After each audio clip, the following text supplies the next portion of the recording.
Halo, hai, gue mau cerita kejadian waktu gue lagi liburan weekend escape ceritanya sama bestie gue ke Bali.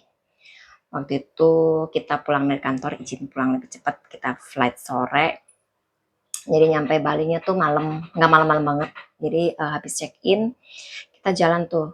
Mau ceritanya tuh pakai maps, nyari sih klub La Favela yang lagi famous waktu itu. Nggak tahu sih kalau masih ya. Jadi kita ke sana jalan dan nggak ketemu ceritanya ya. Udah muter-muter itu. eh Kebetulan hotelnya tuh budget hotel, nggak jauh dari budget hotel ini Sunset Road. Harusnya sih nggak jauh ya, tapi nggak tahu kenapa eh, nyari nggak ketemu.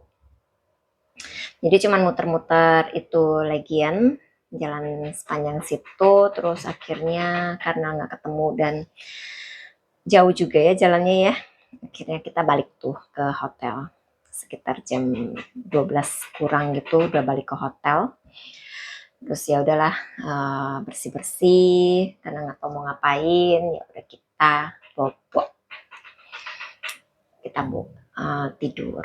Eh, Kan gue nggak langsung tidur karena kalau misalnya di tempat baru tuh gue nggak cepet tidur, soalnya capek banget. Tapi kayaknya nggak terlalu capek deh, jadi makanya gue nggak tidur. Gue baru ketidur kayak sekitar jam satuan tuh baru mulai ketiduran. Terus gue liat jam ya, liat jam sekitar jam 2, jam 2 lewat gitu. Gue liat jam tuh karena ada bunyian. Nah, ceritanya kamarnya nih, ini lift, ini kamar, jadi nggak jauh-jauh. Jadi pas kayak hampir seberang-seberangan sama lift ya kamar kita. Pas sekitar jam 2 tuh bunyi, ting, terus ada suara lift kebuka gitu, terus ada kayak suara anak kecil keluar dari lift gitu. Ya gue gak tau, semoga asumsinya habis suara ting itu terus ada suara anak kecil larian gitu. Terus ada suara ya kayak di hall depan hotel gitu, di depan kamar itu ada suara lari-larian sama suara bola, kayak bola duk duk duk gitu kan. Terus anak kecil giggling, maksudnya kayak ketawa-ketawa gitu ya. Terus habis itu udah tuh gue cuman gila, ada rombongan baru nyampe kali ya jam segini ya, bawa anak kecil ya, atau mereka pulang dari mana. Ya udahlah ya, gue cuman berpikir seperti itu. Terus gue tidur lagi, lanjut tidur karena kan besok kita mau berkeliling Bali. Jadi besoknya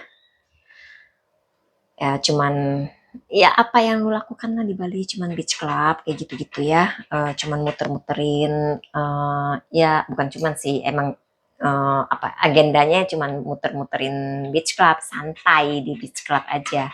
Jadi nggak kemana-mana, apa cuman ke sana.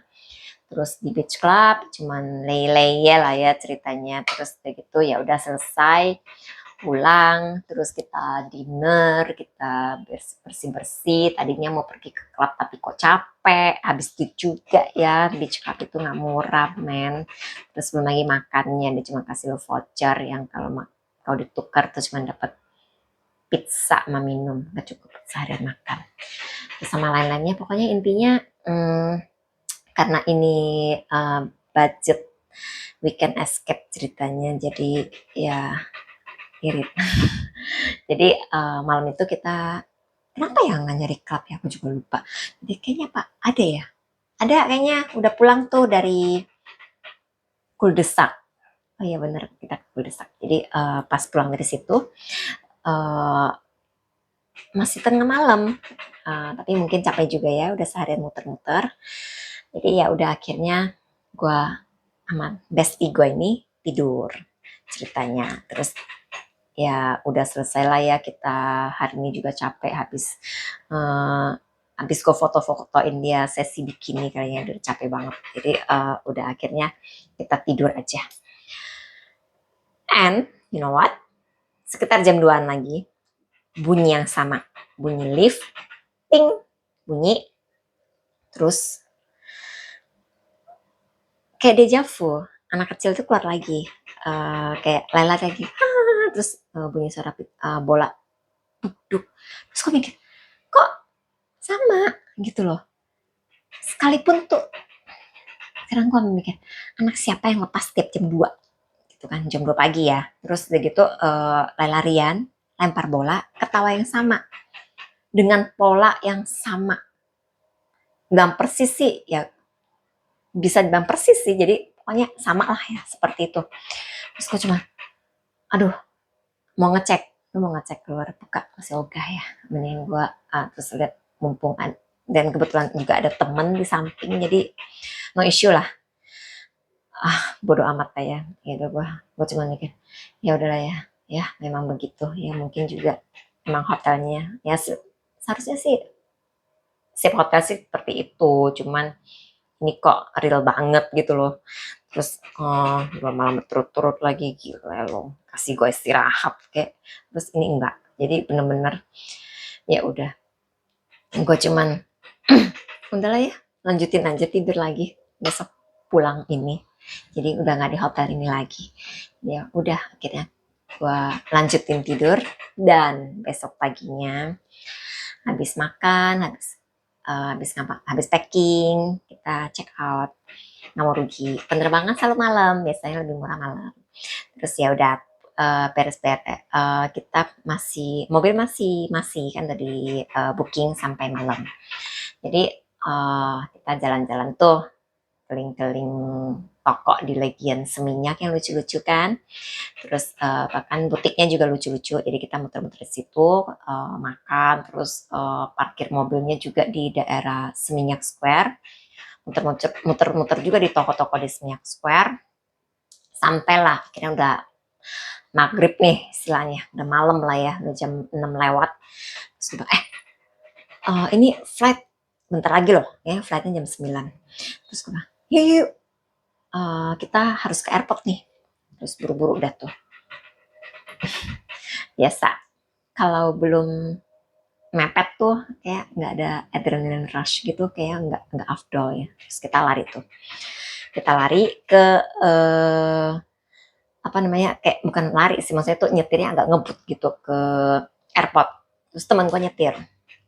Kebetulan kita sewanya Avanza manual. Waktu itu kan masih banyak mobil manual dan murah, dan ya udahlah ya, ini murah.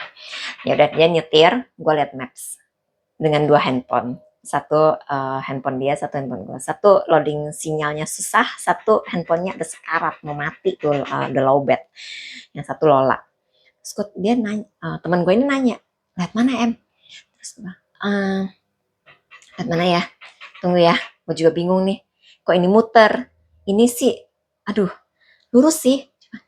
Terus gue pada kondisi waktu itu tuh kayak lu tuh di sawah-sawah, terus kayaknya gelap, jalanan tuh kayak kita tuh kayak tersesat.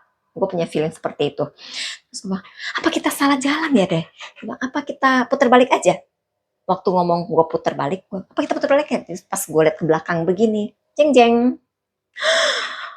gue sampai tarik badan, terus gue banting badan gue ke pintu mobil gitu kan. Gue begini, oh my god, dan gue sempet bertatap-tatapan seberapa detik lah sama si apa namanya, si penebeng di mobil kita. Dia duduknya pas persis di bangku tengah di belakang sopir. Terus gue sama dia lihat-lihatan. For your information ya guys, jadi kalau itu tuh, kalau lu lihat yang begitu, yang beda dunia, mereka tuh yang gue lihat selama ini ya, gue tuh nggak bisa ngedeskripsiin mereka happy, marah, atau sad atau apa gitu, itu nggak ada. Jadi biasanya tuh nggak ada aura, nggak ada expression, tapi bisa lihat wujudnya itu mirip kita, dengan rambutnya terurai, panjang, nutupin, terus dia pakai tank top, badannya penuh dengan abu kotor gitu, kayak korban keluar dari runtuhan kebakaran kayak gitu. Jadi gue cuman lihat-lihatan sama dia. Terus habis itu teman gue bilang, lihat mana sih em? Terus kayak kesel gitu kan, kenapa gue bukannya nunjukin jalan malah jadi kayak orang dodol banget gitu. nggak ngerti ya, kayak goblok banget gitu kan. Ya iyalah, gue habis lihat setan men, cuman dia kagak tahu kan. Terus gue, oh, terus diambil tuh handphonenya. Terus gue ya ngeblank karena gue bener-bener lagi mikir apaan tuh gitu kan. Terus ngapain dia di sini atau apaan tuh, bener-bener udahlah gue nggak tahu dah itu apanya. Pokoknya intinya gue cuma melihat seperti itu dan dia badannya kotor. Kesimpulan gue sih nggak tahu ya seminyak square waktu seminyak itu waktu kejadian bom Bali itu posisinya di mana dan kebakarannya di mana, seberapa luas itu gue nggak tahu posisinya, cuman gue tahu aja ada beritanya seperti itu. Dan menurut gue dia kemungkinan adalah salah satu korbannya yang nebeng. Nggak tahu kenapa dia nebeng. Jadi intinya gue cuman bengong dan ya puji Tuhan sampai juga tuh kita ke airport tanpa telat. Nggak telat sih, thanks to my bestie, she's a good driver and also a good navigator. Gue tuh juga bagus, cuman karena aja gue dikasih lihat yang enggak, jadinya gue jadi dodol kan tuh. Jadi, nah kejadiannya untuk yang lihat-lihat gitu sama dunia lain itu udah selesai tuh habis itu. Sisanya tuh dunia gue yang nggak baik-baik aja. Jadi pas gue nyampe di airport, kan handphone gue lobet tuh, habis proses check-in apa segala macam kan kita larian tuh. Gue tarik keluar dari handphone, oh ada meja charging di gate 3 apa gate 5 lah ya, tempat nunggu itu yang tempat nunggunya tuh ada kayak kaca, nah habis lu bisa lihat pesawat tuh. Terus dia ada pembatasnya tuh antara kaca sama ini, ada railing, ada besi railing gitu yang sepinggang kira-kira tingginya, sepinggang gue sekitar 100 meter, 100 meter lagi 100 cm, 1 meteran gitu kan. Terus ada meja tempat buat lu ngecas. Nah itu gue tarik keluar charger gue tuh. Pas gue dengan semangat tarik keluar charger gue, ada sisir gue yang nggak penting banget itu juga terlempar keluar dari tas gue dan masuk ke gap antara kaca dengan railing itu ya, pembatas. Terus gue ada yang samping gue cuma, Mbak ada barangnya jatuh tuh. Oh iya mas, nggak apa-apa, nanti saya ambil. Terus gue ngecas dong, habis gue ngecas, nggak apa-apa mbak, aku ambilin. Terus kan biasa dong, gue ini agak gengsi kalau dibantuin sama laki-laki. Terus ya udah gue lompat dengan lincahnya, gue lompatin tuh railing ya. Hop, lu tahu kan gaya yang tangan bertumpu satu terus lu bisa lompat tuh. Kebetulan gue emang sedikit atletik untuk yang lompat-lompatan, jadi gue bisa lompatin itu, hop, gue langsung lompat. Dan gue menyesal kenapa gue melakukan itu, karena you know what, itu ternyata triplek.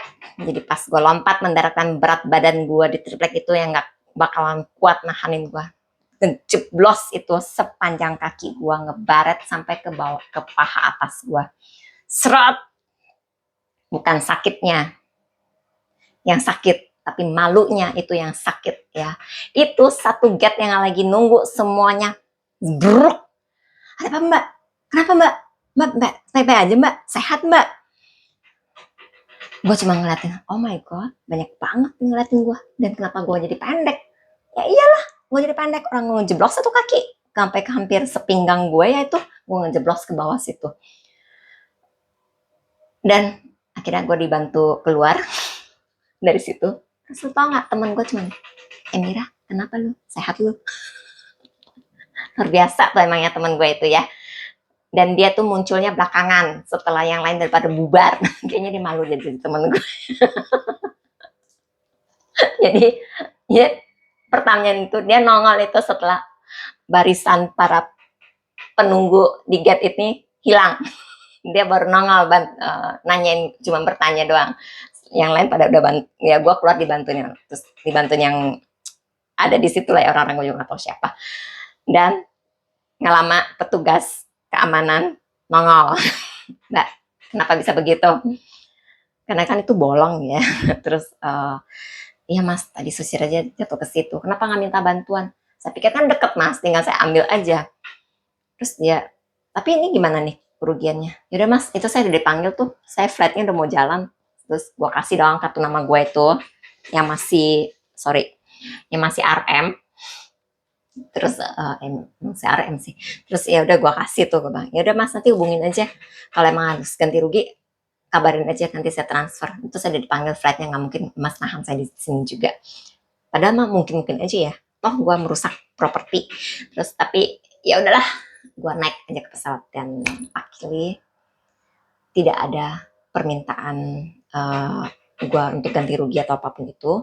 Tapi kalau lu Yup, ada lagi pergi, sorry, lagi ke di airport Ngurah Rai, ke daerah, ke masa itu lagi nunggu di gate 5 atau gate 3, gue lupa. Pokoknya yang lu masuk lurus, itu ada di sebelah kiri, yang ada kacanya, bisa ngelihat pemandangan, apa, bisa ngeliat pesawat-pesawat, itu ada gap, ada railing, lu bisa lihat di situ ada tulisan dilarang menginjak atau masuk ke area sini, itu gue gara-gara gue ada tulisan seperti itu. Karena waktu mereka bilang, Mbak harusnya ganti rugi, gue cuma ngomong, harusnya ditulis juga, jangan menginjak di sini. Nggak mau kalah ya. Sebenarnya bukan nggak mau kalah, nggak mau ganti rugi aja gue. Harusnya gue yang ganti rugi. Oh, kaki gue sampai lecet, sampai memar loh gue itu. Hampir setahun. Memarnya, apa, bekas lecetan baretannya tuh membekas. Terus nah itu, sejak saat itu gue pernah tuh balik ke situ, terus gue liatin, jadi gue kayak nostalgia lah ya. Nostalgia. Nah itu gue ngeliat, oh ya sekarang udah dikasih tulisan dan dikasih garis-garis kuning atau putih, gue lupa, pokoknya udah dikasih kotakan tulisan jarang menginjak di situ. Itu gue, karena gue pernah ngejeblos di situ. Oke, sekian. Gue ada lagi cerita yang lain, tapi nanti ya gue cerita lagi dengan baju yang berbeda. Masa semua cerita pakai baju yang sama? See you, bye bye.